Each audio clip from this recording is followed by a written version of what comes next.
പ്രിയപ്പെട്ടവരെ, സുഖാണോ? ഇവിടെ വിൻ്ററിൻ്റേതായ പനി, അതിൻ്റേതായ ബുദ്ധിമുട്ടുകളൊക്കെ പലർക്കും ഉണ്ട്. എങ്കിലും കർത്താവിൻ്റെ കരുണയിൽ നമ്മൾ ഈ ആഗമന കാലത്ത് മുന്നോട്ട് പോവുകയാണ്. നമ്മൾ പഴയ നിയമത്തിൽ ഈശോയെ ഓരോ പുസ്തകങ്ങളിൽ കണ്ടുകൊണ്ടിരിക്കുകയാണ്.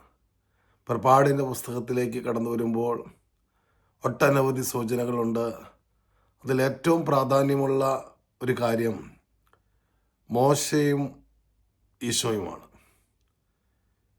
ഈശോയുടെ ജീവിതത്തോട് ഏറെ ചേർന്ന് നിൽക്കുന്ന, അല്ലെങ്കിൽ ഈശോയിലേക്ക് ഏറെ നയിക്കുന്ന അതിശക്തമായ കഥാപാത്രമാണ് മോശ. മോശ ഭയങ്കര ദേഷ്യക്കാരനും കൊലപാതകയൊക്കെയാണെന്ന് അറിയാമെങ്കിലും സംഖ്യയുടെ പുസ്തകം 12-ാം അധ്യായം 3-ാം തിരുവചനം നമ്മളെ പഠിപ്പിക്കുന്ന പ്രകാരമാണ്: മോശ ഭൂമുഖത്തുള്ള എല്ലാ മനുഷ്യരിലും വെച്ച് സൗമ്യനായിരുന്നു.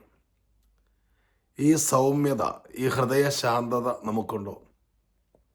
എന്തുകൊണ്ടാണ് എനിക്ക് ഹൃദയശാന്തത ഇല്ലാത്തത്?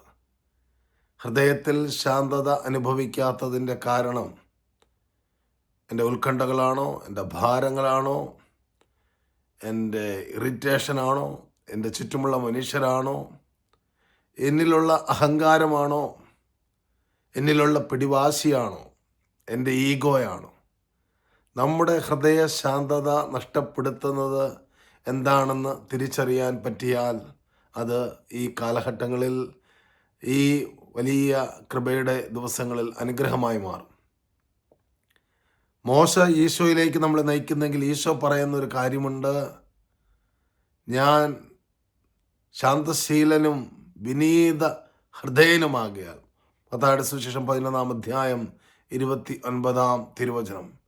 ഈശോ ശാന്തശീലനായിരുന്നു, ഹൃദയശാന്തതയുണ്ടായിരുന്നു. പ്രിയപ്പെട്ടവരെ, മോശയ്ക്ക് കുറവുണ്ടെങ്കിൽ ആ കുറവിനെ വെട്ടി വെട്ടി വെട്ടി വെട്ടി ഉരുക്കി സൗമ്യതയിലേക്ക് കടന്നു വന്നെങ്കിൽ യേശുക്രിസ്തു എന്ന് പറയുന്നത് ശാന്തതയാണ്.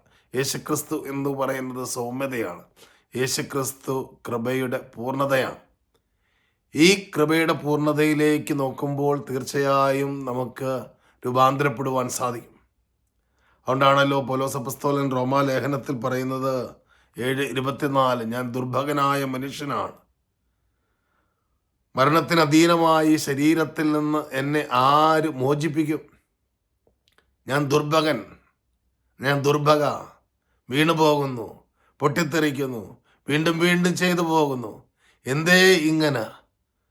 പക്ഷെ വിഷമിക്കരുത്. തൊട്ടടുത്ത വചനത്തിൽ കർത്താവായ യേശുക്രിസ്തുവിന് സ്തുതിഗീതം ആലപിക്കുകയാണ്. കാരണം അവൻ്റെ പൂർണ്ണതയിൽ നിന്ന് കൃപ സ്വീകരിക്കുവാൻ, അവൻ്റെ പൂർണ്ണതയിൽ നിന്ന് രൂപാന്തരപ്പെടുവാൻ നമുക്ക് സാധിക്കും. അതുകൊണ്ട് ഇന്നൊന്ന് ചിന്തിക്കണം, എൻ്റെ ഹൃദയശാന്തത നഷ്ടപ്പെടുന്നതിൻ്റെ കാരണങ്ങൾ. ആ കാരണങ്ങൾ കണ്ടെത്തി അവയിലേക്ക് യേശുക്രിസ്തുവിൻ്റെ വചനവും യേശുക്രിസ്തുവിൻ്റെ രക്തവും വിളിച്ച് സ്വീകരിക്കുമ്പോൾ മോശയെപ്പോലെ നമ്മളും രൂപാന്തരപ്പെടും. മോശയെപ്പോലെ ദൈവകൃപയ്ക്ക് മഹത്വം കരേറ്റാൻ നമുക്ക് സാധിക്കും. ആമേൻ.